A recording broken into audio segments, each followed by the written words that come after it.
Good day, everyone. This is our report, and it's all about extension, readings, and discourse analysis. So let's proceed to the three perspectives revisited. So first, we have the Discourse Analysis by Zelig Harris, reprinted from Language 28, 1952, 1 to 30. So here, in this perspective, the problem is that one can approach discourse analysis from the two types of problem. So we have the first problem is that the continuing descriptive linguistics beyond the limits of a single sentence at a time. And the other one is that the question of correlating culture and language, an example in non-linguistic and linguistic behavior. So the first problem arises because descriptive linguistics generally stops at sentence boundaries. This is not due to any prior decision, and the techniques of linguistics were constructed to study any stretch of speech of whatever length. But in every language, it turns out that almost all the results lie within a relatively short stretch, which we may call a sentence.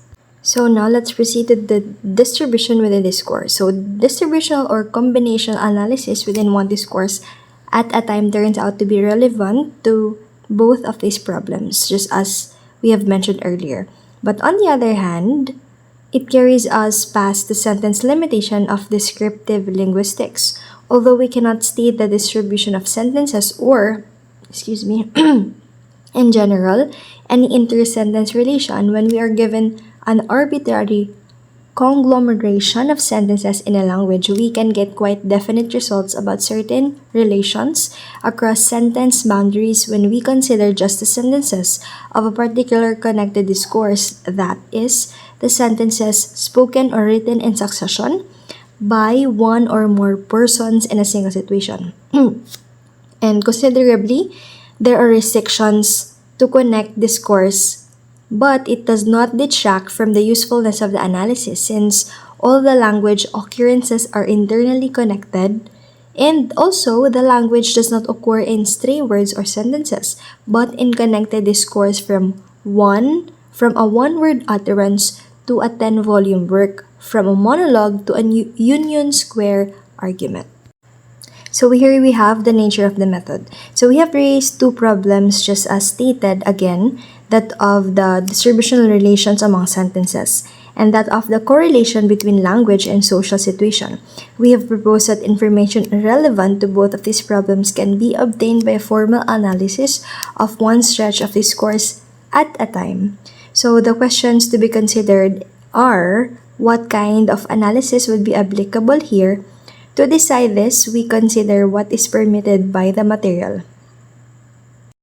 So now let's proceed to the unapplied linguistic approach to discourse analysis by Henry G. Widowson. So Harris' aim is to apply or to simply to establish formal patterns without reference to meaning. But Harris nevertheless believes that his analysis has some bearing on how discourse is understood as communication. At first sight, it would appear that his aim is to contribute to studies of contextualized language in both of the senses distinguished at the beginning of this chapter.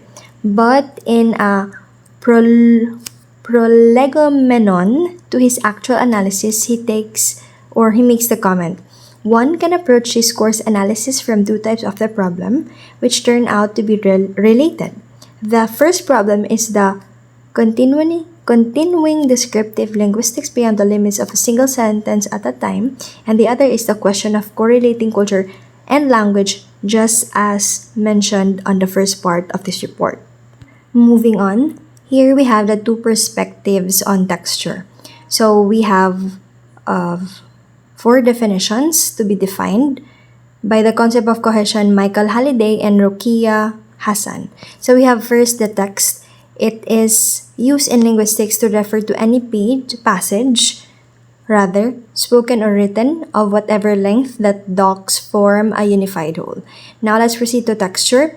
It is entirely appropriate to express the property of being a text. Now, for ties, it is a term to refer to a single instance of cohesion, a term for one occurrence of a pair of cohesively related items. Then lastly, we have the cohesion itself. It refers to the relations of meaning that exist within the text and that define it as a text. So here we have a simple story grammar, and the grammar rules are depicted on the lesson are rule number 1, the story, the setting plus the episode. And then we also have excuse me, for rule number 2 is the setting and then the state.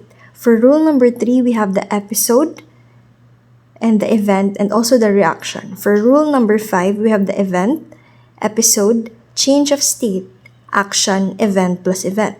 So lastly, we have the rule number 5, which is the reaction, internal response plus overt response. Now, let's proceed to the three genres, discourse, communities, and power. The two excerpts below are from two important figures in the field of genre analysis. So in the first, John Swales clarifies the concept of discourse community by providing a 6 defining characteristics having to do with people's relationships to one another and to the text that they use together.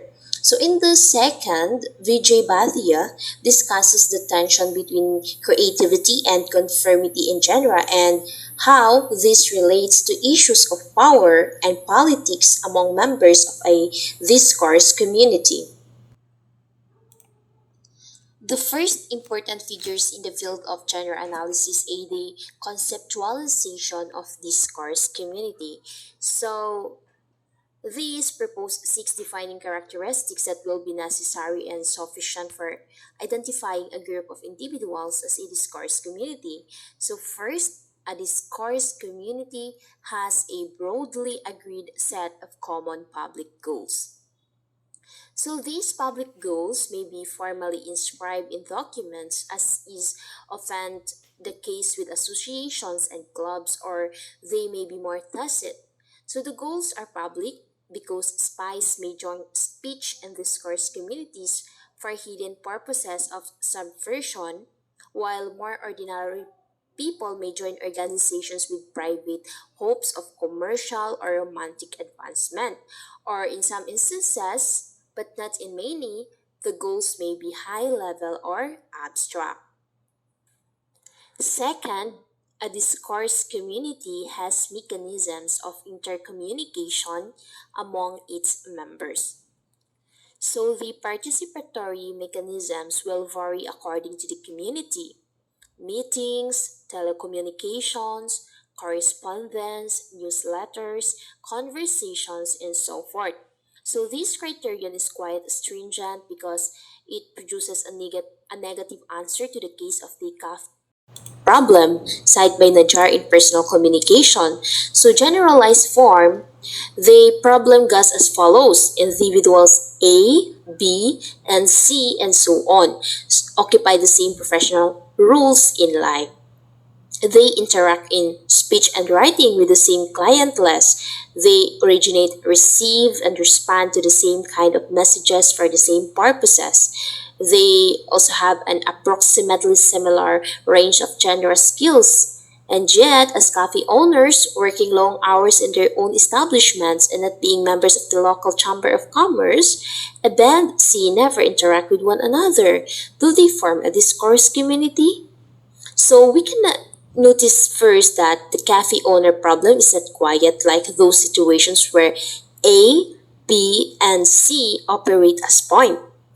A, B, and C may be lighthouse keepers on their lonely rocks, or missionaries in their separate jungles, or neglected consular officials in their routing outposts. So in all these cases, although A, B, and C may never interact, so they all have lines of communication back to base and presumably acquired discourse community membership as key element in their initial training. So number 3, a discourse community uses its participatory mechanisms primarily to provide information and feedback. So thus, the membership implies uptake of the informational opportunities. individuals might pay an annual subscription to the Acoustical Society of America, but if they never open any of its communications, so they cannot be said to belong to the discourse community.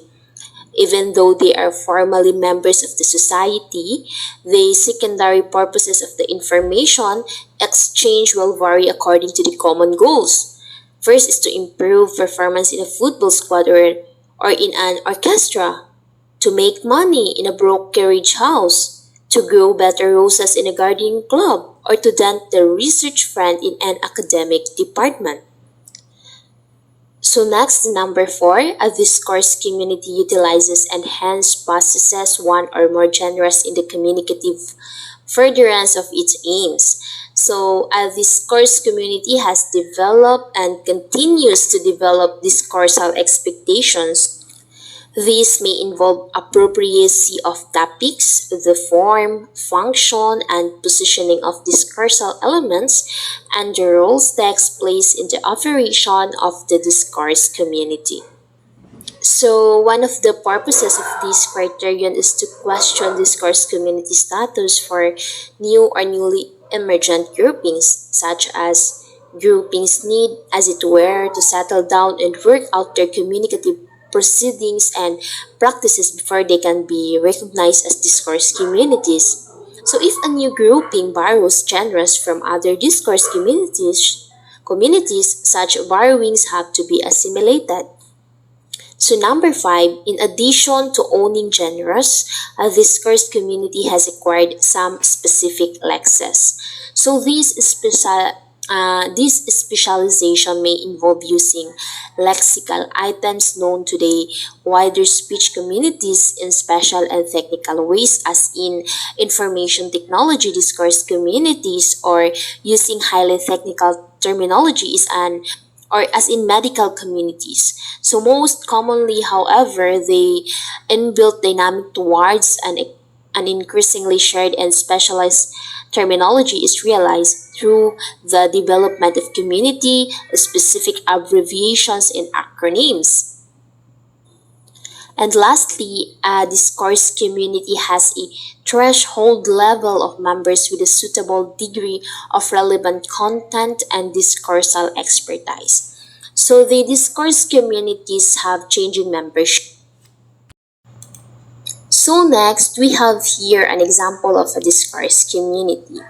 So as we have seen, those interested in discourse communities have typically cited their discussions within academic context, thus possibly creating a false impression that such communities are only to be associated with intellectual paradigms or scholarly cliques. Therefore, John Swale create an example of a discourse community, and he deliberately chosen one that is not academic but which nevertheless is probably typical enough of many others.